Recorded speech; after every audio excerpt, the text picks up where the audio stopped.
Good evening, everyone. Good evening.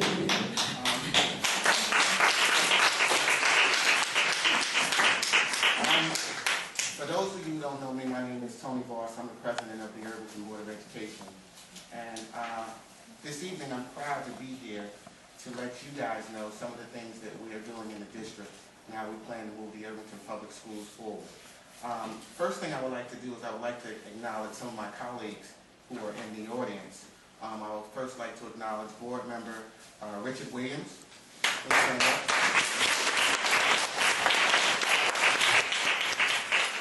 Also, we have board member Joseph Sylvain. I saw him come in. We also have board member Almesia Owens. And we have board member Ron Brown. I didn't see anyone else come in. I don't know if anyone else is here. But moving right along. I also would like to acknowledge our Assemblywoman who's here, who represents the 28th Legislative District, just re-elected again, the Honorable Cleopatra Tucker.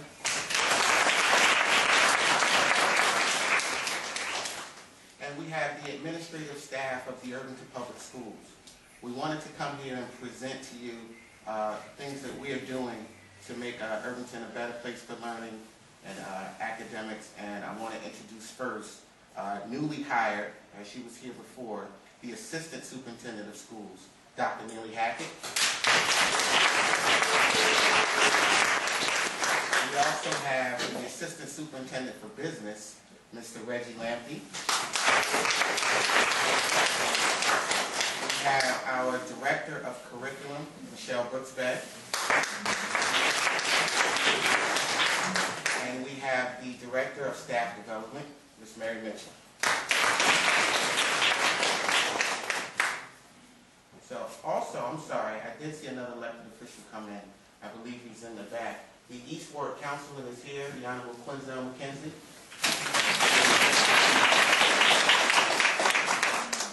And I also wanted to recognize the lieutenant from the Irvington Police Department, Mr. Tracy Bowers.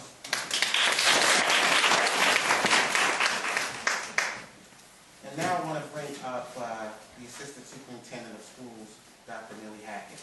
I'd like to thank the NAACP along with our board president for allowing me to come here this evening and talk about my favorite subject, which is improving student academic achievement.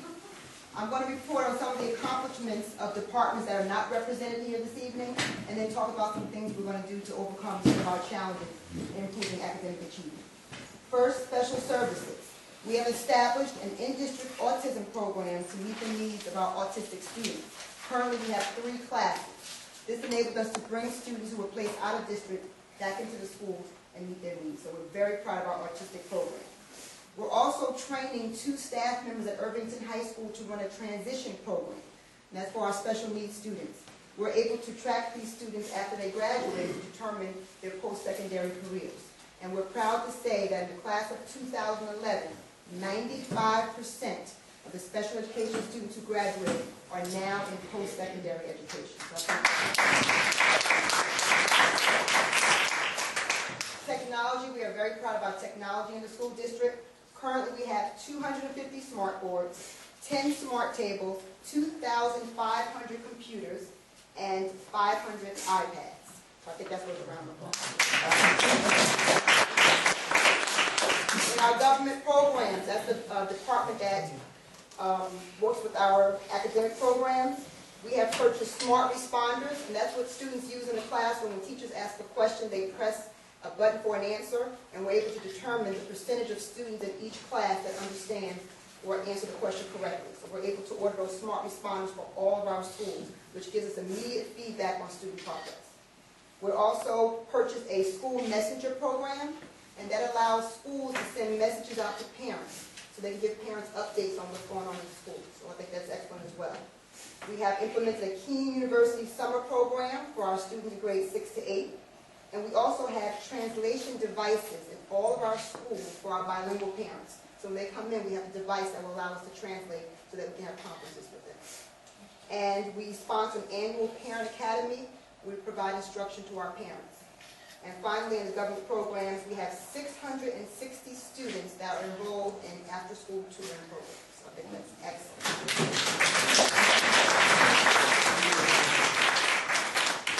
Finally, I want to end by saying we're working on some of our challenges. We're implementing a lot of initiatives to improve student academic achievement, because that is still a challenge for us. Although we are making strides, we still have a challenge. So what we're doing for that is we're going to purchase a response to intervention program for the district. This will allow us to test students across the district every 2 to 3 weeks, and we get the data back and be able to drive instruction. So that we're purchasing a program for the entire district. Also, we have a walkthrough form that we're using in the district. All administrators will use the same form when we go into classrooms. That way we are all giving the same feedback to teachers and we're all on the same page. Sometime next month, a group of administrators will go into every school and we will conduct classroom walkthroughs in every building for about 2 to 3 days.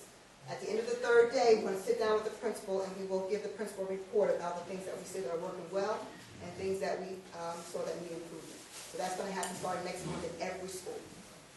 And the last, what we'll do, we hold articulation meetings. Every month, all of the supervisors meet with the elementary principals to discuss concerns. Each month, the middle school principals meet to discuss concerns. And each month, the high school administrators and supervisors meet to discuss concerns. So we are in constant dialogue to come up with research-based strategies to improve student academic achievement. And I'm really excited about the progress that I know that we're going to make. So with the help of the community, the Board of Education, organizations like the NAACP, we're looking to make some great strides in Irvington and help our students. And the reason they came in because we had 76 audit findings, which is the reason why the state monitor came in, and basically it was a state takeover of the school district. We were the only school district in the state of New Jersey that had the monitor removed from our district. And there's a lot of people that I would like to acknowledge for doing that. One, I would like to acknowledge the prior president of the Board of Education, Mr. Paul Inman. Can you please stand up?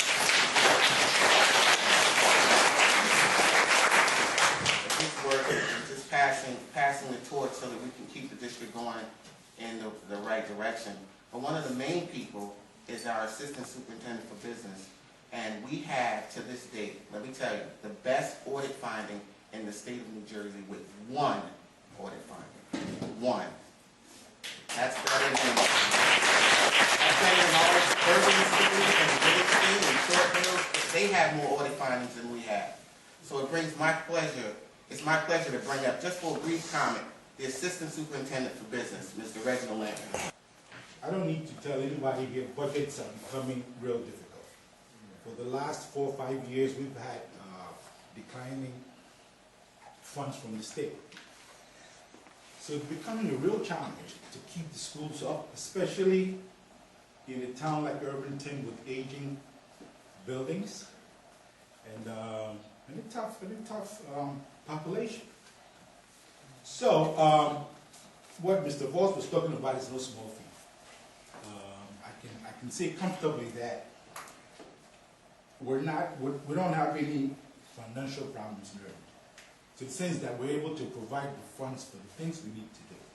That doesn't mean that we don't have needs. Okay? We have other needs, but we can provide the basic. So yes, our audits, when I got to the district, like I said, we had 70 audit findings with 19 repeat comments. This year we have just 1. This is the first time that I'm excited about something and other people are excited about it. Usually we balance the ledger, nobody cares about balancing the ledger. But this is something that's a great feat that even I'm proud of. Again, the other thing also is that we had a state monitor. Irvington has had a state monitor on and off for years. And I think we had 2 in 3 years, something like that.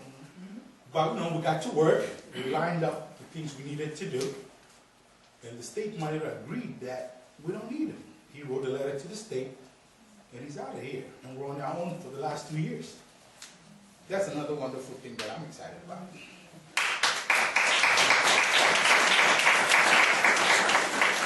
And the last thing, then I'll go sit down, is 5 years ago, we had a big deficit in our lunch food service program. I'm not going to go into how we got there, but we were there. And the state came up with a plan where we had to turn it around in 5 years. Fortunately, last year, which was the 4th year, we're in the black. Kids are still being fed, they're not, we're giving them good food and all of that. And we were able to turn the program around with various improvements. We changed vendors, we accounted for it better. And this year, I'm glad to say that we're in the black. So there's some good things happening in the basement, contrary to popular opinion. And with your support, hopefully we can continue to do those things.